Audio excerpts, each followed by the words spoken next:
Hello everyone, सभी को मेरा नमस्कार। मैं विकास कुमार आपका स्वागत करता हूं आपकी BMQ सीरीज में। क्या हालचाल है भाई आप दोस्तों का?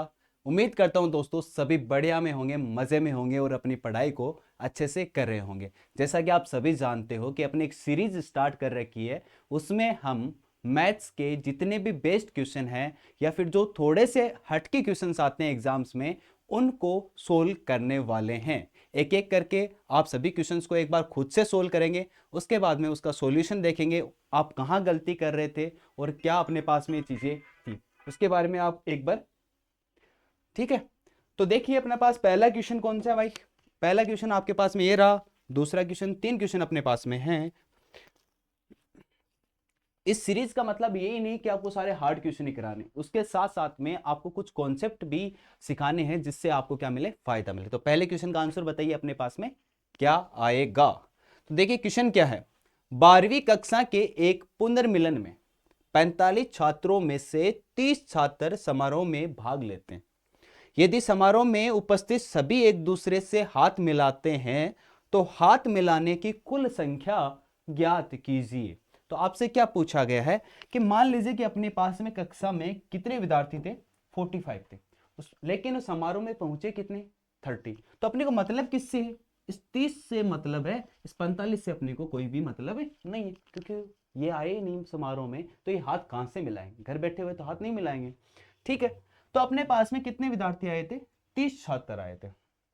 तो जब भी आपके पास में हाथ मिलाने का कॉन्सेप्ट आपसे पूछा जाए, हाथ मिलाने का, तो सिंपली आपको क्या करना होता है, डायरेक्ट आपको एक फॉर्मूला होता है, क्या कौन सा, n into n minus one बट्टे में कितना होता है, 2 होता है। यहाँ पे अपने पास टोटल कैंडिडेट कितने हैं, 30 है, मतलब n का मान अपने पास में कितना दिया हुआ है, 30 दे रखा है। तो कितना आ जाएगा, 30 इंटू 30 माइनस वन बट्टे में कितना आएगा भाई साहब, 2 आ जाएगा। तो यहाँ 2 का भाग 30 में दूंगा, कितना आएगा, 15। ठीक है, और आगे देखिए कितना आ जाएगा, 15 गुणा कितना आ जाएगा, 29। जिनको 15 को 30 से मल्टीप्लाई करते हैं कितना आता है भाई साहब, 450। तो 15 माइनस करेंगे तो कितना आ जाएगा, 435 आपके पास में आंसर हो जाएगा। तो जब भी आपको हाथ मिलाने वाला क्वेश्चन आए तो आपको क्या करना है, जितनी भी संख्या दे रखी है उसमें से एक घटाना है और उन दोनों को गुणा करना है और किसका भाग देना है, 2 का भाग देना है, याद रह जाएगा। तो अपना आंसर कितना आएगा, 435 आ गया भाई। नेक्स्ट क्वेश्चन आपके सामने है, वेन डायग्राम का क्वेश्चन आप मान सकते हो इसको। इसको एक बार सोल्व कीजिए और बताइए इसका आंसर क्या आएगा। हाँ जी भाई, क्वेश्चन में देखिए क्या बोल रखा है कि एक परीक्षा में 35% छात्र एक विषय में अनुत्तीर्ण होते हैं और 42% अन्य विषय में अनुत्तीर्ण होते हैं। 30% छात्र दोनों विषयों में अनुत्तीर्ण होते हैं। यदि छात्रों की कुल संख्या 2500 है तो केवल एक विषय में कितने छात्र उत्तीर्ण हुए, यह आपसे पूछा गया। तो देखिए अपने पास में दो सब्जेक्ट हैं, एक सब्जेक्ट अपने पास में ये वाला और दूसरा सब्जेक्ट अपन बनाते हैं दूसरे कलर से। ठीक है भाई, ये दूसरा सब्जेक्ट अपने पास में। अब इसमें देखिए अपने पास में क्या दे रखा था, 35% छात्र एक विषय में फेल होते हैं। इसमें कितने फेल होते हैं भाई साहब, 35% क्या हो जाते हैं, फेल हो जाते हैं। दूसरे में कितना होते हैं, 42% इसमें फेल हो जाते हैं। ठीक, तीसरा अपने पास में क्या दे रखा है कि अपने पास दोनों विषयों में कितने फेल होते हैं, 30%। तो यहाँ पे कितना आ गया मेरे पास में, 30% क्या होते हैं, फेल होते हैं। तो एक बात बताइए मुझे, ये पूरा वाला सर्कल देखूं मैं, फर्स्ट वाला, तो इसमें कितने फेल हो रहे हैं, 35%। लेकिन बीच वाले सेक्शन में कितना आ गया अपने पास में, 30%। कौन से, दोनों में फेल हो रहे हैं। तो इस 35 में से 30 तो आ चुके हैं दोनों में। तो अपने पास केवल फर्स्ट का मैं बात करूं, इस वाले एरिया का बात करूं, इस वाले एरिया का, तो बताओ कितना आएगा अपने पास में, केवल फर्स्ट में फेल होने वाले कितने हैं भाई साहब, कितने आ जाएंगे, 35 में से 30 माइनस करूंगा तो कितना आ जाएगा, 5% आ जाएगा। ठीक, अगला देखिए, इसमें देखिए अपने पास सेकंड वाले में कितने थे, टोटल 42% थे। तो ये वाला एरिया अपने पास में कितना आएगा बताओ, टोटल ये पूरा 42 है, उसमें से 30 माइनस कर दूंगा तो इधर वाला कितना बचेगा बताओ, 12% बचेगा। कितना बचेगा भाई, 12% अपने पास में बचेगा। ठीक है, अब एक चीज थोड़ी सी आपको दिमाग में सोचने की आवश्यकता थी, क्या, अब देखिए मान लीजिए अपने पास में ये 5% कैंडिडेट है जो पहले सब्जेक्ट में फेल हो रहे हैं और ये दोनों में भी फेल नहीं हो रहे। क्या हो रहा है, 5% क्या हो रहे हैं, सिर्फ फर्स्ट में फेल हो रहे हैं।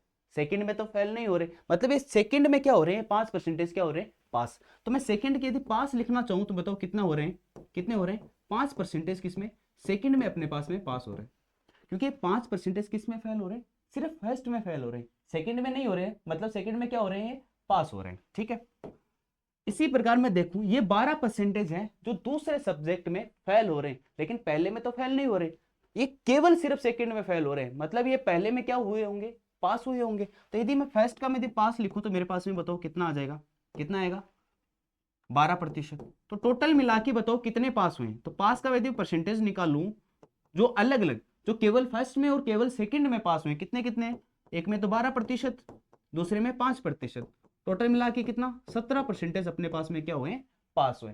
टोटल अपने पास में बताओ छात्रों की संख्या कितनी है, 2500 है, कितनी है, 2500। तो 2500 का 17% यदि मैं निकालूं तो कितना आएगा भाई, 17/100 आ जाएगा, ठीक है। तो यहां से देखिए अपने पास में 2 जीरो से 2 जीरो गए, अब 25 को 17 से मल्टीप्लाई करेंगे तो कितना आएगा, देखो 17 5 कितने होते हैं, 85, मतलब 5 कितना बच गया, 8, 17 दूनी 34, 34 और 8 कितने होते हैं, 42, मतलब 425। कौन सा हो जाएगा, ऑप्शन डी अपने पास में 425 करेक्ट हो जाएगा। तो इस क्वेश्चन में आपको देखना क्या था, सिर्फ इतना सा आपको समझने की आवश्यकता थी कि भाई ये 5% यदि पहले में फेल हो रहे हैं, ये केवल पहले में फेल हो रहे हैं, ना कि दूसरे में फेल हो रहे हैं। तो जो पहले में फेल होंगे वो दूसरे में क्या होंगे भाई साहब, पास हो जाएंगे। जो दूसरे में फेल हो रहे हैं वो पहले में क्या हो रहे होंगे भाई साहब, पास रहे होंगे, क्योंकि बीच में जो दोनों में फेल हुए वो तो अपने अलग से रख ही रखे। तो ये केवल जो इसमें सेकंड में फेल हुए, मतलब ये पहले में क्या हुए, पास। तो टोटल मिला के 5 और 12 अपने पास में क्या, 17। सिंपल सी बात बताऊं तो आपको क्या करना है, इन दोनों में से माइनस करके जो संख्याएं बचते हैं उनको जोड़ देना है, उन दोनों को जोड़ोगे तो वही संख्या अपने पास टोटल में पास वाली आ जाएगी। तो कितना आया भाई साहब, 17% आया। तो 2500 का 17% जब आप निकालोगे तो कितना आ जाएगा भाई साहब, 425 आ जाएगा। आज का ये लास्ट क्वेश्चन है, इसका बताओ अपने पास में क्या आएगा। देखो क्वेश्चन को आराम से पढ़ना है। क्वेश्चन में क्या दे रखा है, यदि 2,7 5,1 और x,3 एक त्रिभुज के क्या दे रखे, शीर्ष दे रखे, जिसका क्षेत्रफल 18 वर्ग इकाई है, तो अक्ष का संभावित मान ज्ञात कीजिए। आपको एक क्या दे रखा है, कोऑर्डिनेट ज्योमेट्री में अपने पास में क्या दे रखा है, एक ट्राइंगल दे रखा है, उसके अपने पास कोऑर्डिनेट दे रखे हैं और अपने से क्या पूछा गया है, एक कोऑर्डिनेट का मान पूछा गया है और अपने को इसका एरिया दे रखा है। जब भी अपने पास कोऑर्डिनेट से अपने किसी ट्राइंगल का एरिया निकालते तो अपने पास में फॉर्मूला वैसा क्या हो जाएगा, तो अपने पास एरिया बराबर बताओ कितना होता है, 1/2 होगा। अंदर देखिए अपने पास में कितना, यदि मैं इसको मान लूं एक बार के लिए, कितना है ये, x1 y1 है, ये क्या है, x2 y2 है, ये कितना है, x3 और कितना है, y3। तो अपने पास फॉर्मूला क्या होता है भाई, पहले यदि मैं x1 से लेके चलता हूं, यहाँ पे x1 आएगा तो अंदर बताओ क्या आएगा, y2 आएगा, यहाँ पे 1 आया तो यहाँ पे क्या आएगा, 2 आएगा, लेकिन किस क्या आएगा, y का आएगा, माइनस कितना आ जाएगा वैसे, y3 आ जाएगा। प्लस में देखिए अपने पास में क्या आएगा, यहाँ पे x1 आया तो अगला कौन सा आएगा, x2 आएगा, ठीक है। यहाँ पे 2 आया तो आगे क्या आएगा, 3 आएगा, मतलब y3 आएगा, माइनस कितना आ जाएगा वैसा, y1 आ जाएगा। उससे अगले वाला बताओ कितना आएगा, यहाँ पे 2 आया था तो यहाँ पे कितना आएगा, 3 आएगा। अंदर देखिए अपने पास में, यहाँ पे अपने पास 3 आया तो आगे क्या आएगा मेरे पास में, y1 आ जाएगा, कितना आएगा भाई साहब, y1 आएगा, माइनस बताओ कितना आएगा, y2 आ जाएगा।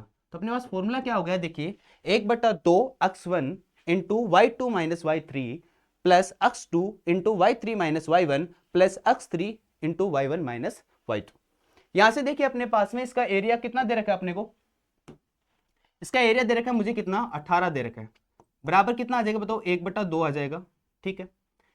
x1 का मान बताओ कितना है, कितना है पहला, 2 है, y2 कितना है अपने पास में, 1, और y3 अपने पास में बताओ कितनी है, -3 है, प्लस x2 देखिए अपने पास में कितना है, 5 है, और अपने पास में y3 कौन सा है, 3 है, और y1 बताओ अपने पास में कितना है भाई, 7 है। आराम से देख के लिख लो, कोई जल्दबाजी मत करना ना। x3 अपने पास में क्या है, x3 अपने पास में भाई साहब कितना दे रखा है, x दे रखा है, इसी का तो मान पूछा अपने से। y1 का मान कितना है, 7 है, और y2 का मान कितना है, 1 है। अब इसको क्या कर लेंगे भाई साहब, सोल्व कर लेंगे। तो इस 2 को इधर भेजूंगा तो कितना हो जाएगा, 18 गुणा 2 कितना हो जाएगा भाई साहब, 36 हो जाएगा। इधर देखिए 2 गुणा कितना आएगा बताओ, एक में से -3 माइनस करूंगा तो कितना बच गया, -2 बच गया, प्लस 5 आ गया, गुणा 7 में से 3 माइनस किया कितना बचा, -4 बचा, प्लस अक्स आ गया गुणा कितना आ गया 6 आ गया। तो देखिए 36 बराबर कितना आएगा, देखो -4 -20 प्लस 6x। तो ये -24 इधर जाएंगे तो इसमें ऐड हो जाएंगे, कितना हो जाएगा बताओ, कितना आ जाएगा 60 आ जाएगा अपने पास में, बराबर कितना आएगा 6x आएगा। तो यहाँ से x की वैल्यू निकालूं तो कितना आ जाएगा 60/6 मतलब कितना आ जाएगा 10। तो x का मान कितना रहा है 10। ऑप्शन अपने पास कौन सा हो जाएगा, सी अपने पास में करेक्ट हो जाएगा। तो अपन ने 3 क्वेश्चन देखे टोटल, ठीक है। एक कोऑर्डिनेट ज्योमेट्री का था जो फॉर्मूला बेस्ड क्वेश्चन था, लेकिन ये बार बार पूछा जाता है, यदि आपको नहीं पता है तो एक बार के लिए इसको याद रख लें। मैंने पहले बताया कि सिर्फ आपको हार्ड क्वेश्चन नहीं, वो क्वेश्चन भी दिखाऊंगा जो आप भूलते हैं बार बार, ठीक है। ये क्वेश्चन अच्छा क्वेश्चन था, यदि आपने इस कॉन्सेप्ट को समझ लिया तो आपके क्या आ जाएगा 30 सेकंड के अंदर आपका आंसर आ जाएगा, ठीक है। ये अपने पास में पहला कॉन्सेप्ट था जो भी कई बार पूछ लिया जाता है, बच्चे इसको भूल जाते हैं क्योंकि कभी कभार आपसे पूछा जाता है, इसलिए आपको याद रखना जरूरी है। तो ये अपने पास में 3 क्वेश्चन थे। एक बार जरूर बताएं आपको ये क्वेश्चन कैसे लगे, और यदि आपको पसंद आया तो एक बार वीडियो को लाइक जरूर करें और अपने दोस्तों के साथ में शेयर करें, और इस चैनल को सब्सक्राइब भी कर लें क्योंकि आपको ऐसे ही इस सीरीज को पूरा फॉलो करना है। और मैंने पहले बताया था इसके लिए आपको अलग से नोटबुक बनानी है यदि आपको फायदा लेना है, ठीक है भाई। तो मिलते हैं नेक्स्ट क्लास में, तब तक के लिए सभी को बाय बाय और जय हिंद।